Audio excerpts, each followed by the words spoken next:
Baik, assalamualaikum warahmatullahi wabarakatuh. Selamat siang dan salam sejahtera untuk kita semua. Puji syukur kehadirat Allah Subhanahu wa Ta'ala atas rahmat dan karunia-Nya sehingga saya bisa mempresentasikan tugas mata kuliah Arsitektur Komputer dan Jaringan dalam pengampu mata kuliah Bapak Dosen Agung Nugroho, Eskom M.Com. Sebelumnya, nama saya Abdul Aziz Firdaus, saya dari kelas TI 21A3 dengan NIM 3121106262. Baik, langsung saja kita masuk ke dalam materinya. Apa itu CPU atau yang disebut dengan Central Processing Unit? Di sini saya akan membahas satu persatu, di antaranya yang pertama sejarah CPU, perkembangan CPU, fungsi CPU, komponen CPU, jenis-jenis CPU, dan soket CPU. Untuk sejarah CPU. Sejarah CPU generasi pertama pada tahun 1940-an masih berupa sekumpulan tabung kedap udara yang mirip botol. Botol-botol ini sama dengan tabung yang biasa ditemukan di televisi model yang sangat kuno sekali. Setiap CPU atau Central Processing Unit membutuhkan ribuan botol dan daya tahannya hanya beberapa jam saja. Di sini kita bisa melihat sendiri ada dua gambar dari komputer generasi pertama yang menggunakan CPU model ini adalah ENIAC atau Electronic Numerical Integrator and Computer yang dikembangkan oleh J.P. Eckert dan J.W. Mauchly di Amerika Serikat. ENIAC terdiri atas 18.000 tabung kedap udara yang membutuhkan ruangan seluas 18 x 8 meter persegi untuk masa pengoperasiannya. Pada tahun 1948, proses komputasi mulai masuk ke komputer generasi kedua yang menggunakan transistor. Penemuan transistor membawa pengaruh besar terhadap perkembangan teknologi, terutama dunia elektronika. Penggunaannya didemonstrasikan pertama kali oleh Bell Telephone Laboratories dengan transistor kebutuhan listrik jadi lebih rendah dan tingkat panasnya bisa dikurangi. Generasi ketiga mulai digunakan semikonduktor yang menggabungkan lusinan transistor dalam sebuah chip silikon kecil. Dengan cara ini, sebuah sirkuit elektronik yang berisi komponen-komponen yang saling terkoneksi bisa disatukan dalam sebuah IC Integrated Circuit. Dari sinilah mikroprosesor berawal. Awal tahun 1970-an, sirkuit semikonduktor sudah mulai dikembangkan dengan kompleksitas 1000 transistor per sirkuitnya. Selanjutnya pada tahun 1971, komponen yang benar-benar disebut sebagai mikroprosesor untuk pertama kalinya dibuat oleh para teknisi dari perusahaan elektronik Intel. Chip tersebut diberi nama Intel 4004 dan didesain oleh Ted Hope, Frederick Fagin, dan Stan Mazur. Yang berikutnya untuk perkembangan CPU. Berikut sejarah perkembangan CPU yang saya ringkas. Pada tahun 1904, dioda tabung pertama kali dicipta oleh seorang ilmuwan dari Inggris yang bernama Sir John Ambrose Fleming pada tahun 1849 sampai dengan 1945.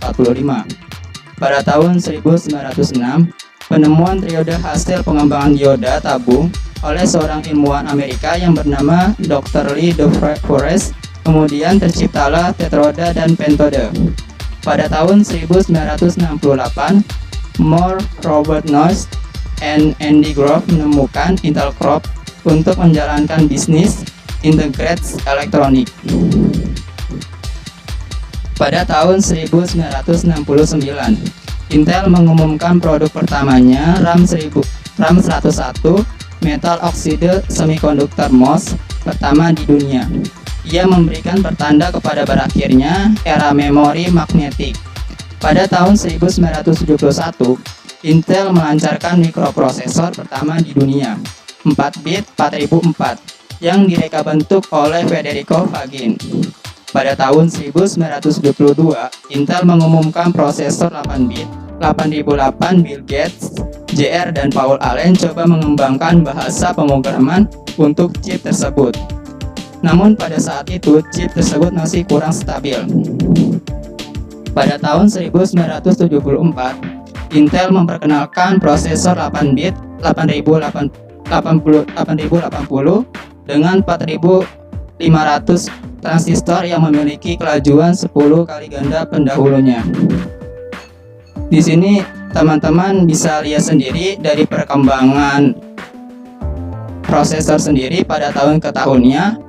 Pada tahun 1975 terbentuknya chip 8080, sehingga sampai 1081 IBM memilih 8088 untuk komputernya. Dan yang berikutnya untuk tahun 1982, IBM mendatangani Advanced Micro Device sebagai sumber kedua Intel mikroprosesor 8086 dan 8088. Di sini teman-teman bisa melihatnya sendiri pada tahun ke tahunnya. Pada tahun 1882, 1984, 1985. Sehingga pada tahun 1986, Compaq komputer menyingkirkan IBM dengan komputer yang didasarkan pada tahun 80.386. Sehingga sampai 1994, AMD dan Compaq membentuk kerjasama untuk membangunkan Compaq komputer dengan mikroprosesor AM486.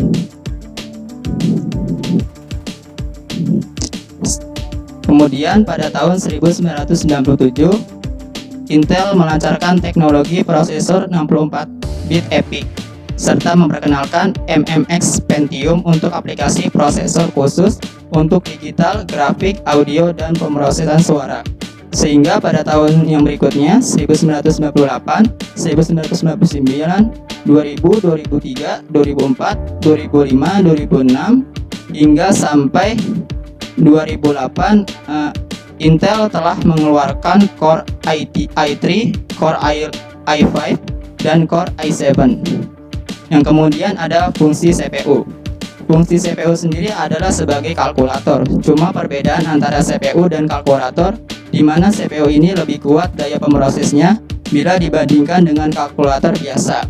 Adapun fungsi utama CPU adalah melakukan berbagai operasi, termasuk operasi aritmatika dan logika terhadap data yang datang dari memori atau informasi yang dimasukkan melalui perangkat keras input.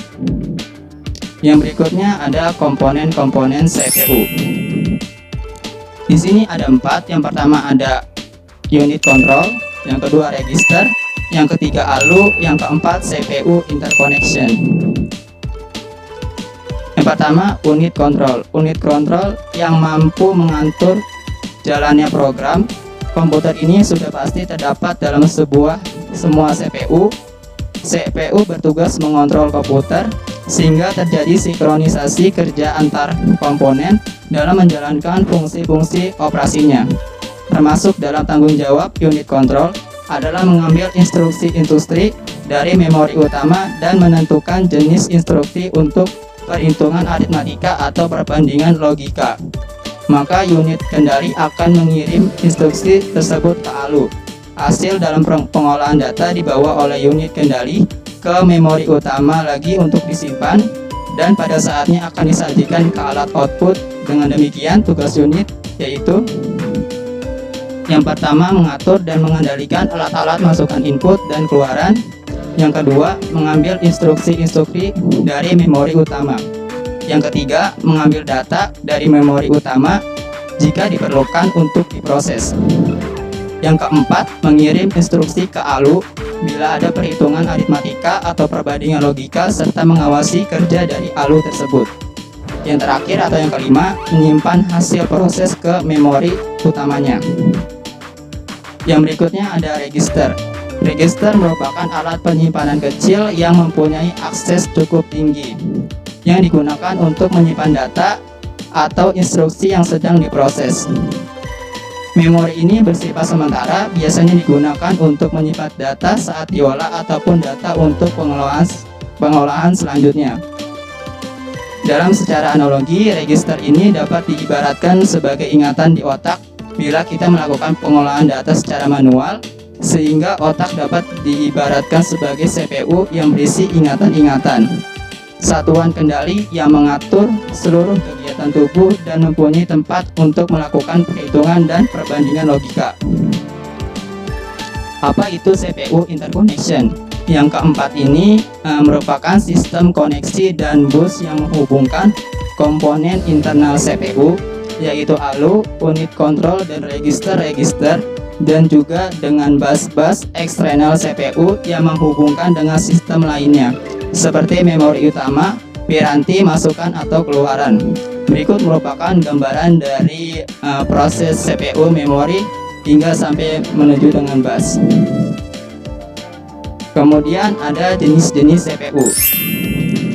Jenis-jenis CPU, prosesor terletak pada soket yang telah disediakan oleh motherboard dan dapat diganti dengan prosesor yang lain, asalkan sesuai dengan soket yang ada pada motherboard.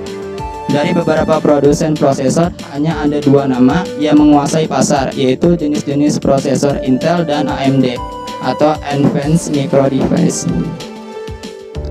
Nah, yang di sini ada dua gambar. Yang pertama, dari gambar yang pertama itu prosesor Intel terbagi bermacam-macam, mulai dari Intel Pentium 4, Intel Pentium D, Intel Pentium Dual Core, Intel Core Duo, dan Intel Core i7. Jenis-jenis prosesor yang berbeda mulai dari 1,73 GHz sampai dengan kecepatan 3,8 GHz. Untuk gambar yang kedua, prosesor AMD pada sejarah perkembangannya memproduksi produk yang utama termasuk mikroprosesor, chipset motherboard, dan embedded prosesor kartu grafis GPU. Jenis-jenis prosesor AMD antara lain AMD K5, AMD K6, dan AMD Duron, AMD Athlon 64FX, AMD Sempron, AMD 64X Dual Core, AMD Optron, dan AMD Cadis, dan AMD Turion. Nah, berikutnya untuk jenis-jenis soket prosesor. Untuk Intel, soket 370, prosesor yang memiliki kompatibel, ada Pentium 3, Celeron, Pentium 4, Celeron D, Pentium M, Pentium HT, Pentium 4 Extreme Edition. Berikut merupakan gambar dari soket 370. Nah, yang berikutnya ada soket LGA 775. Prosesor yang memiliki kompatibel yaitu ada Pentium D, Celeron D, Pentium Extreme Edition, Core Duo, Core Duo Extreme, Core Duo Quad, dan Xeon 3000 series. Dan berikut juga merupakan gambar dari soket LGA 775 atau 775. Yang berikutnya ada soket LGA 1366 yang memiliki prosesor yang kompatibel, Core i7 705 Extreme Edition, Core i7 940, Core i7 320. Dan berikut merupakan gambar dari soket LGA 1366. Untuk jenis soket prosesor AMD, soket 704 yang memiliki kompatibel Athlon XP atau Sempron. Kemudian untuk yang B, soket AM2 memiliki prosesor yang kompatibel, ada Athlon XP. C, soket AM2+, prosesor yang memiliki kompatibel AM2+. Dan yang terakhir untuk D, soket A atau 462 prosesor yang memiliki kompatibel Athlon Thunderbird, Athlon XP, atau MP3200T Duran Sempron. Berikut reviewnya. Bagi teman-teman yang ingin menjawab review ini, silakan chat di dalam komentar YouTube saya. Di sini saya akan lebih menjelaskan lagi, yaitu reviewnya. Sebutkan tugas dari unit control. Di sini teman-teman bisa dihubungkan dalam slide yang tadi sudah saya bacakan ya teman-teman. Kita lihat dulu untuk slide-nya. Sebutkan tugas dari unit control. Sebentar.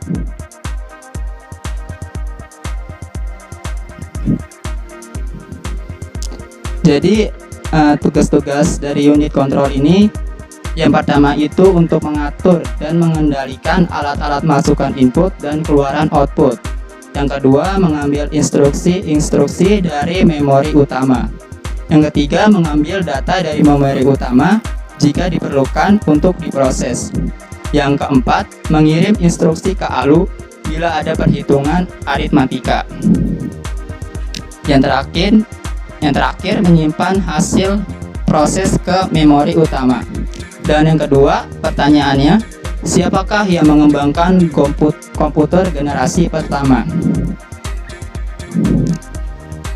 Di sini ada dua, yaitu oleh J.P. Eckert dan J.W. Mauchly yang berasal dari Amerika Serikat. Yang ketiga, apa saja fungsi dari CPU?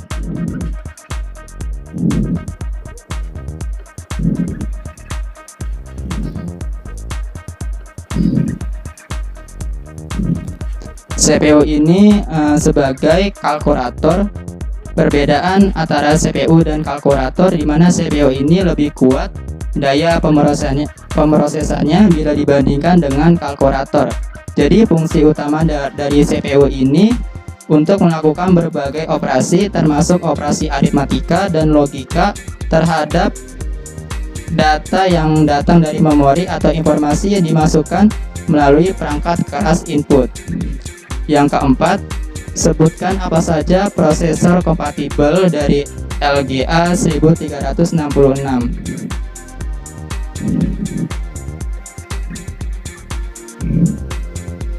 Yaitu ada Core i7 705 Extreme Edition, Core i7 940, dan Core i7 320. Yang terakhir untuk yang kelima, pertanyaannya, apa yang dimaksud dengan CPU interconnection? Jadi CPU interconnection itu merupakan sistem koneksi dan bus yang menghubungkan komponen internal CPU, yaitu ALU, unit control, dan register-register, dan juga dengan bus-bus eksternal CPU. Bagi teman-teman yang ada pertanyaan, silahkan menanya di kolom komentar YouTube saya. Yang terakhir, datangnya yaitu terima kasih kepada saya. Sekian presentasi dari saya. Apabila ada kesalahan mohon dimaafkan. Wabillahi taufiq wal hidayah. Wassalamualaikum warahmatullahi wabarakatuh.